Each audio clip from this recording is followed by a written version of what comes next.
After years of teaching business and entrepreneurship, I found that when guest speakers revealed the hardships and mistakes made throughout their professional and personal lives, it resonated with my students.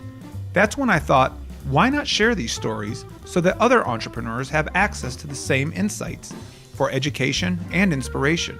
I'm Casimir Ward, and this is Influencing Entrepreneurs. On this episode, we speak with Seth Gibson of Gratia Brewing. Seth is an ordained pastor in the Evangelical Lutheran Church in America and is currently working to establish Gratia Brewing Company, a 501c3 charity brewery.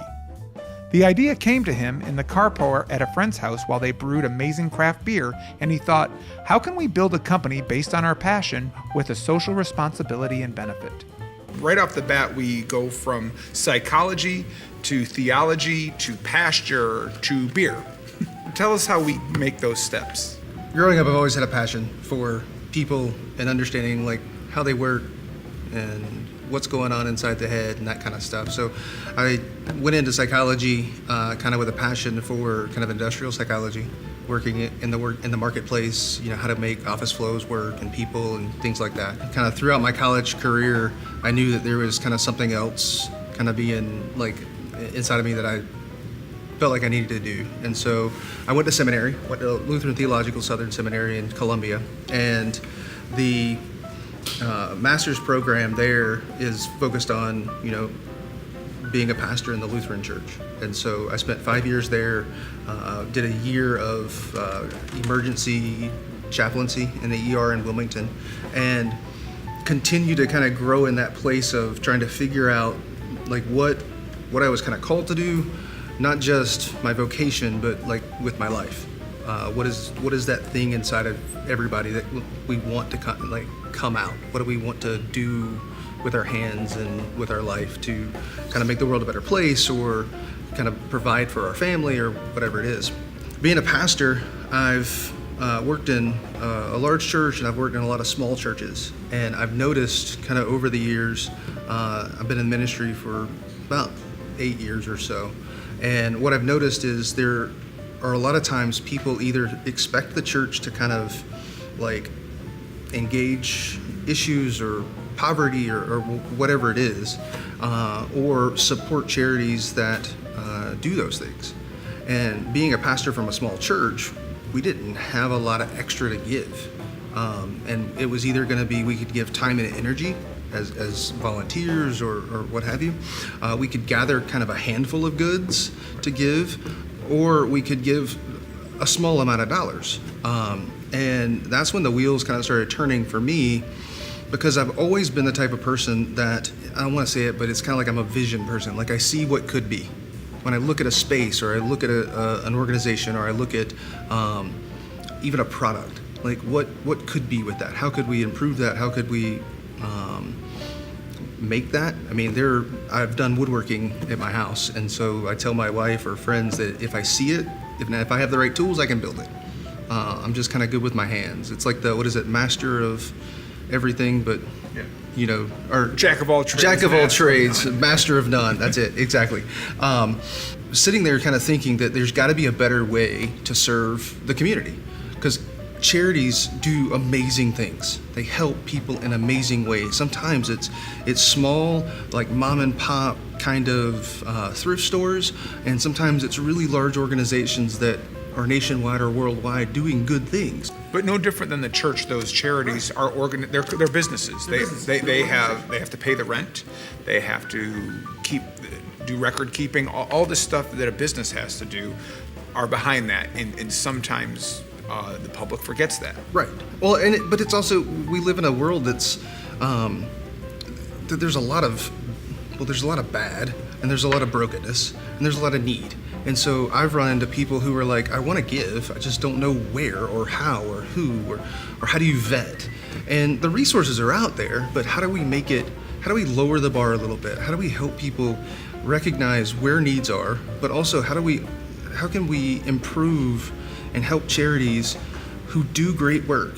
One of the things in church I would, as a pastor, I would say is, if we're not wired or if we don't have the employees to help a certain population, then we can support an organization that is, so that our resources are better served that way. So if you have, say, homeless people or people in need coming to the church to pay bills, well, we want to help with that.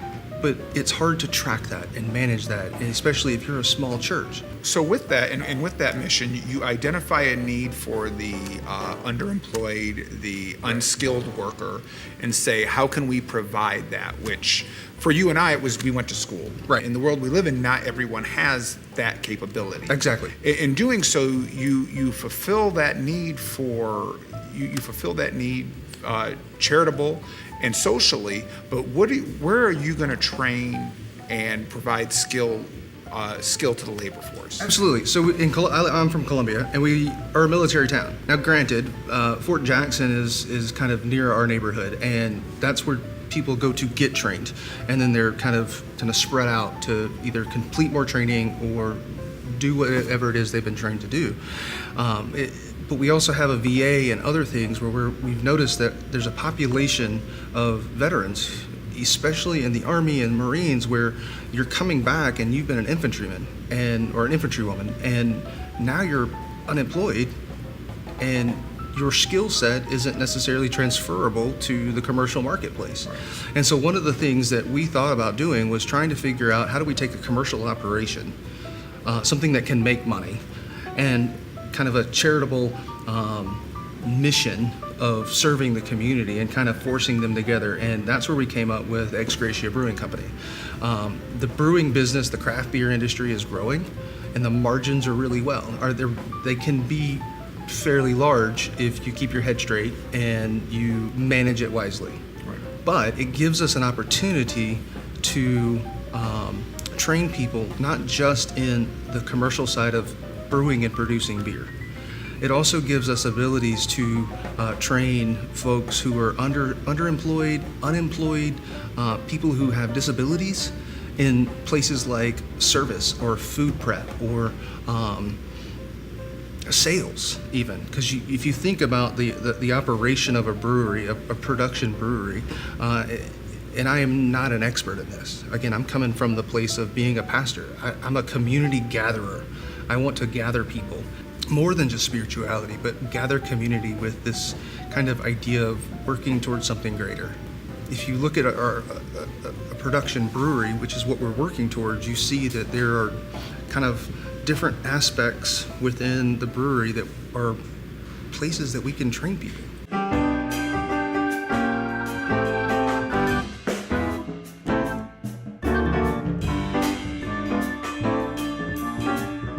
So bringing that in, I want to revisit what you said about how you're not experienced in this and you're not trained for this, which I actually greatly disagree with, because what your company really does is it is a socially conscious company that is there to provide skills and services for a population in need. That you're skilled in, you have that background.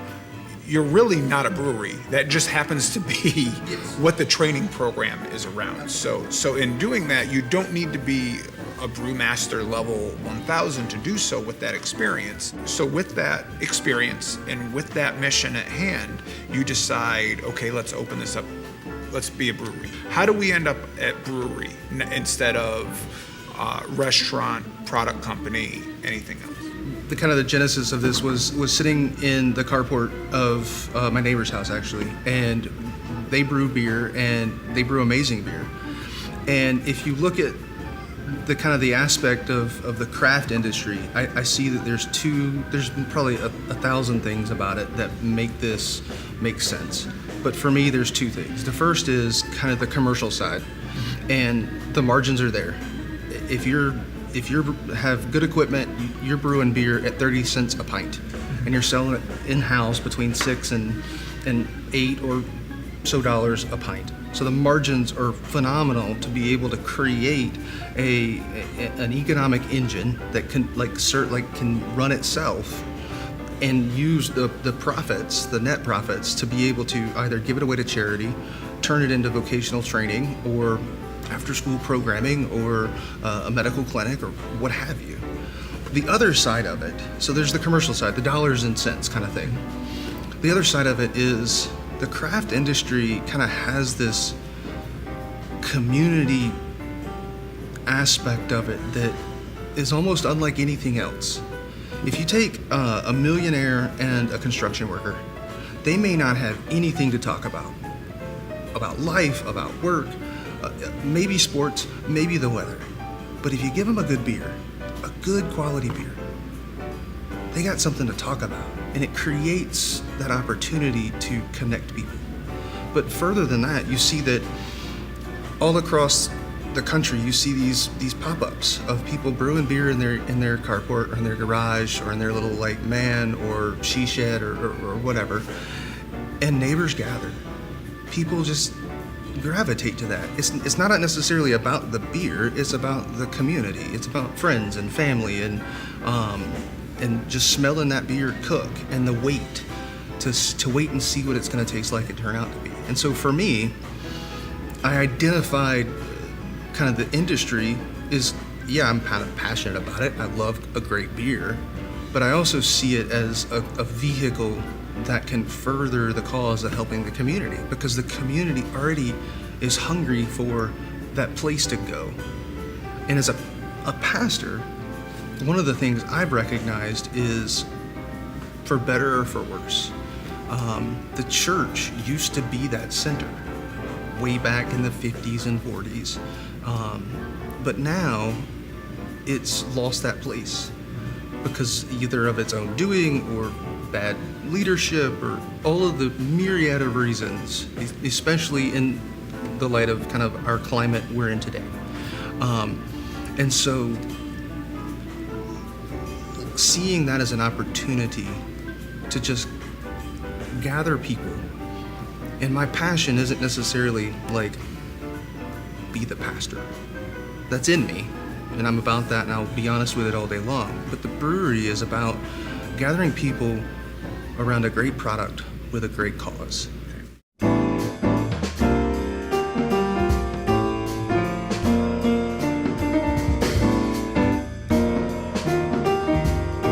So with that, we have a mission.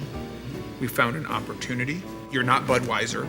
You're not selling in every store across America. Where are you at right now? Because you're very early in the execution. You're getting little successes along the day, but we don't talk enough about the stories of the days we cry at our desk because it's very early on and we don't know what to do next. So where are you at? I've been telling people we're taking this from the kind of the brain or between the ears to reality, from the page to the street. And so we've been at work at this kind of formally for about a year and 2 months, so about 14 months now. I've obviously been thinking about ways to do something for longer than that. This past February, we filed our 501c3 paperwork, Form 1023, and because our budget is going to be over $50,000 for 3 years, we had to file a really large package of documents and print-offs from our website and all that kind of stuff for the IRS to look at our mission, our vision, and how we are going to leverage our commercial operation to meet the threshold for the nonprofit kind of IRS standard. We have our name, we have our logo, and that's the fun part. We get all of that shell together, and really, the first question is, when do you start making beer? We're probably projected, if funding our capital campaign goes well, we have to raise around $2 to $3 million to get up off the ground. And space and renovation and equipment and all of those things have to fall into place. And not only on top of that, we have to go through a formal process with the federal government to become a licensed brewer. So we're looking at late 2019. What I've tried to tell people is get excited, stay excited about it. It is a marathon, not a race. Right. You mentioned that it was fun to pick a name. I had a great name because our mission statement is that we are common people brewing uncommonly good beer for the common good. Obviously, I wanted to call this the Common House Brewing Company. There are 5 trademarks on that. You have to research and research and research to figure out how you can brand and how you can trademark. So that was one of the hardest things to do. It is a marathon. It's a slow process. And so I try to set the wins up to be the little things. But my personality is a little bit entrepreneurial. As soon as we hit the win, I'm already past it. I'm on to the next hill. I have to kind of make myself celebrate so that you can kind of realize that you are moving the rock forward. One of my board members asked us after we got our 501c3 status approved in July, do you feel like you're not pushing the rock up the hill anymore? And I said, no, we're still pushing it. And even once we open and we're in this for a number of years and it's going well, I already know down the line of where I'd like to see us go. It may not end up that direction, but at least I have my eye on the horizon to continue to, and I think that's important in this, is to not lose sight of why you're doing what you're doing. And why I'm doing this is to help the community, and help the community with people who have served, who have given a lot of their life to the military or to our government, or even people who have just been down on their luck. And so that doesn't change for me, the why, but how we go about doing it, or the texture of it, or the logo, or whatever, that stuff, I'm okay with that stuff changing.